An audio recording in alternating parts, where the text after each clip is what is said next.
नमस्कार दोस्तों। ये घटना चक्र साइंस का डिस्कशन है जिसमें जो आज का टॉपिक है हमारा फिजिक्स में यांत्रिकी। माफ करिएगा, फिजिक्स में यांत्रिकी। जिसके तहत हम क्या पढ़ेंगे? द्रव्यमान, बल, त्वरण, कार्य, ऊर्जा, संवेग एवं गति। इनसे संबंधित जितने भी जो प्रश्न हैं उनको हम देखेंगे एक बार में। थ्योरी पोर्शन को बाद में कवर करेंगे। अभी सीधे प्रश्नों को करते हैं कवर। आइए, पहला प्रश्न है, न्यूटन के गति का पहला नियम आधारित है किस पे? जड़ता के नियम पे आधारित है। पहला, जड़ता का नियम के तहत क्या कहता है कि जो वस्तु विराम अवस्था में है वह विराम अवस्था में रहेगी एवं जो गतिमान अवस्था में है वह गतिमान अवस्था में रहेगी जब तक इन पर कोई बाहरी बल ना लगाया जाए। ये न्यूटन की गति का पहला नियम है। ठीक है, आइए देखते हैं। न्यूटन के गति के प्रथम नियम को जड़त्व का नियम, लॉ ऑफ इनर्शिया भी कहा जाता है। इसके अनुसार प्रत्येक पिंड तब तक अपनी विराम अवस्था अथवा सरल रेखा में एक समान गति की अवस्था में रहता है जब तक कि कोई बाह्य बल जो है अन्यथा उसे व्यवहार करने के लिए विवश नहीं करता। साधारण यंत्र किसी व्यक्ति की सहायता करता है उतनी ही उतनी ही उतने कम बल का प्रयोग करके ही उतनी मात्रा में काम करने के लिए। आपका उत्तर है बी।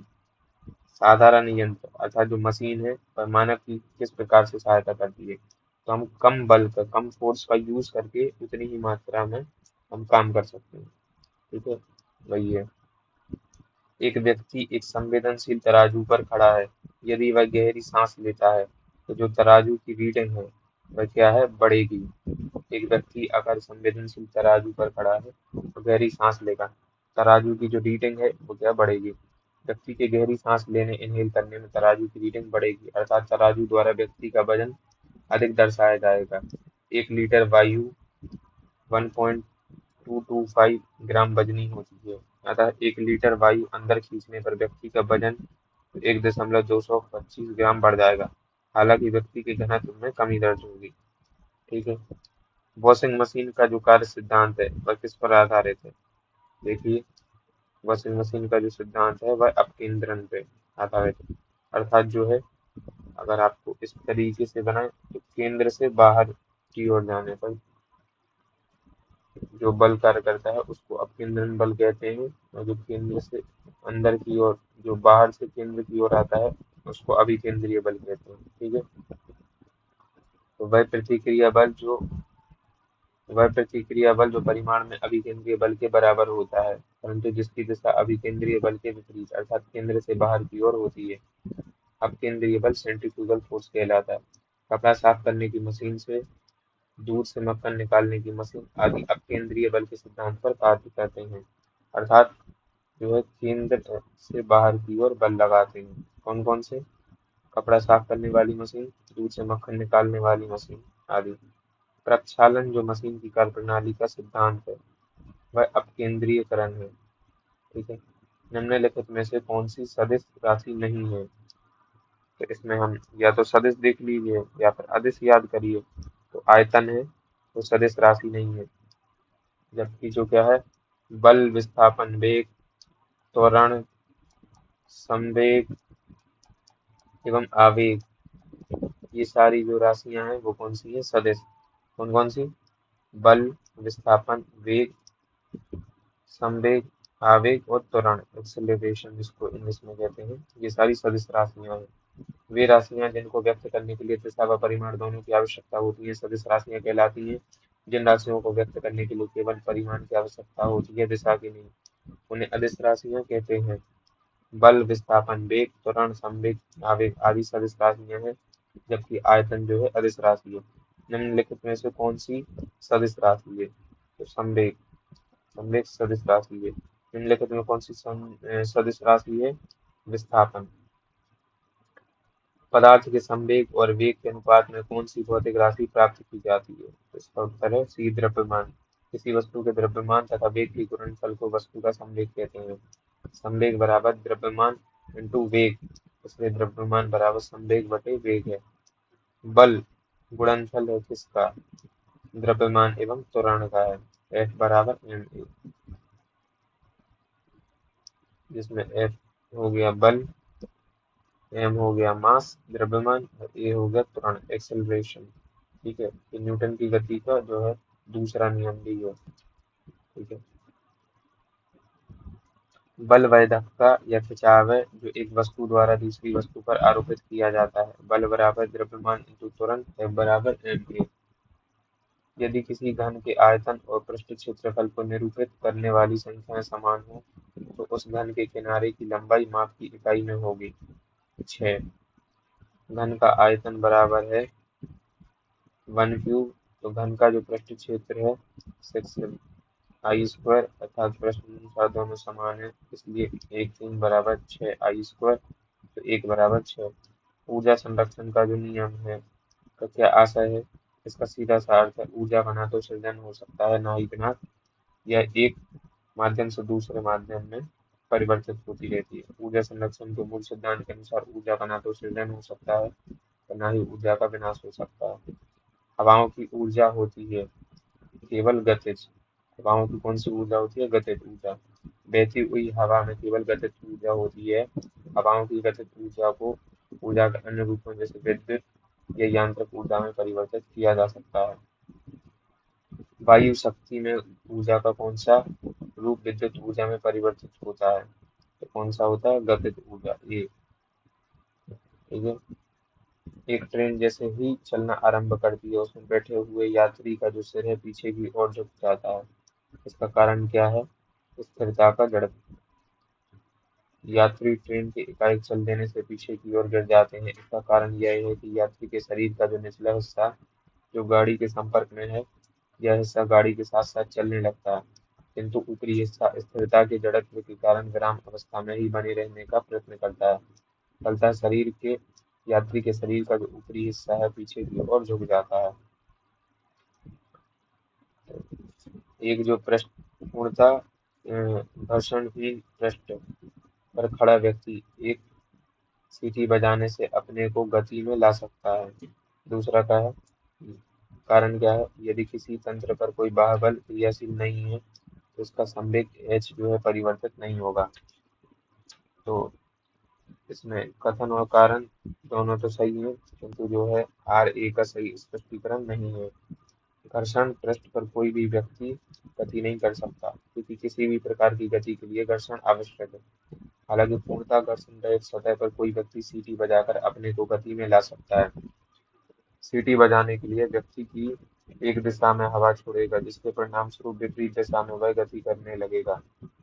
कारण आर में संवेग संरक्षण के सिद्धांत का उल्लेख है जो कि पूर्णतः सत्य है। अगला प्रश्न, सड़क पर चलने की अपेक्षा बर्फ पर चलना कठिन है, क्यों? क्योंकि जो है बर्फ में सड़क की अपेक्षा क्या है? घर्षण कम होता है, इसलिए बर्फ पर चलना कठिन होता है। ठीक है। निम्न कथन पर तथा उससे निकाले गए निष्कर्ष पर विचार करिए और सही बताइए।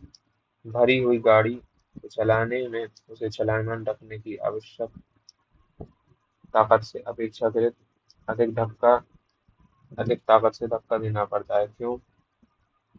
किसी चलायमान वस्तु का भार कम होता है, प्रारंभ में पहिए फिसलने लगते हैं, एक बार गाड़ी चल पड़ने पर घर्षण कम होता है, या अभ्यास से निपुणता प्राप्त की जा सकती है। ये होगा इसका आंसर। शुरू में जो है इसका भार कम होता है, माफ करिएगा, सॉरी, एक बार गाड़ी चल पड़ने के बाद घर्षण कम हो जाता है। ये नहीं होगा, इसका उत्तर होगा सी। एक बार गाड़ी चल पड़ने के बाद घर्षण कम होता है।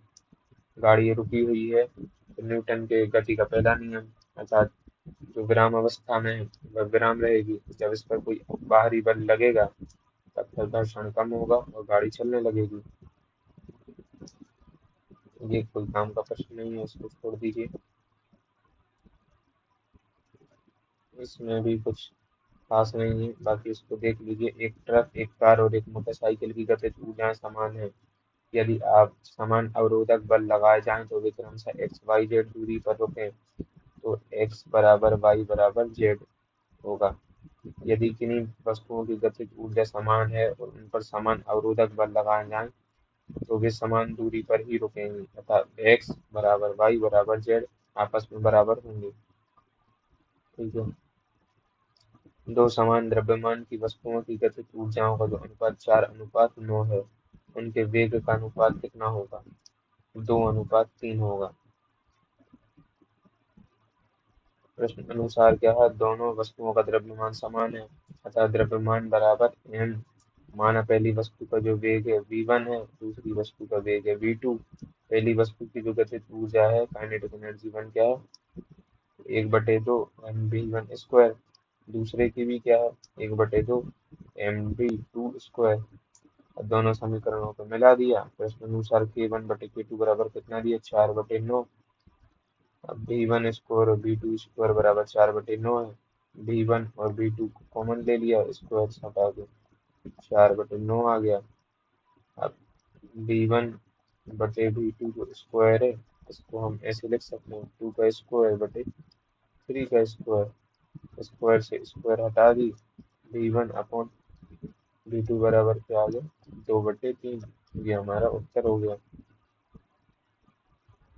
एक व्यक्ति कार में है जो विराम में बैठा है। सड़क से कार के 4 पहिए में से प्रत्येक पर प्रतिक्रिया R है। जब कार सीधी समतल सड़क पर चलेगी तो अग्र पहियों में प्रत्येक पर प्रतिक्रिया में क्या परिवर्तन आएगा, यह R से कम होगा। ठीक है। किसी वस्तु में जो गतिज घर्षण डायनेमिक फ्रिक्शन अवलंब प्रतिक्रिया के समानुपाती तथा स्थैतिक घर्षण से कम होता है। तेल से अंशतः भरा हुआ तेल का एक टैंकर समतल सड़क पर आगे की ओर एक समान त्वरण से जा रहा है। तेल का जो मुक्त पृष्ठ है वह क्या है, क्षैतिज से इस प्रकार आनत होगा कि पिछले सिरे पर अधिक गहराई होगी। समतल सड़क पर समान त्वरण से गति करने के कारण टैंकर में उपस्थित तेल का जो मुक्त पृष्ठ क्षेत्र से इस प्रकार आनत होगा कि पिछले सिरे पर अधिक गहराई होगी। एक तीक्ष्ण वृत्ताकार पथ पर तीव्र गति से जाता हुआ 4 पहियों वाला जो वाहन है वह क्या करेगा, बाहरी पहियों पर उल्टेगा और फिर बाहर की तरफ फिसलेगा। ठीक है। तो इसका उत्तर क्या है, 1 और 3। ठीक है। सोल्यूशन से देख लीजिएगा इसको। त्वरण ज्ञात करने का सही सूत्र कौन सा है, एक्सेलरेशन बराबर क्या है, t-u/t। ये त्वरण या एक्सीलरेशन को ज्ञात करने का सूत्र है। ठीक है। यहाँ पर भी कण का अंतिम वेग है, u है कण का प्रारंभिक वेग है, ये त्वरण है, t क्या है, समय है। तो हमने जो है ये वाला चैप्टर को, प्रश्नों को कंप्लीट कर लिया है। ठीक है। ये वाला चैप्टर का नाम क्या था एक बार आपको बता देते हैं, यांत्रिकी, जिसके तहत हमने द्रव्यमान, बल, त्वरण, कार्य, ऊर्जा, संवेग, गति आदि से संबंधित जो प्रश्न है उनको कंप्लीट कर लिया है। अगले सेशन में हम आपको अगला टॉपिक गुरुत्व के अधीन जो गति है उसको कवर करेंगे। आज के लिए इतना ही। बने रहिए हमारे साथ। चैनल को जरूर सब्सक्राइब करिए, लाइक करें, प्लीज कमेंट भी करें। धन्यवाद।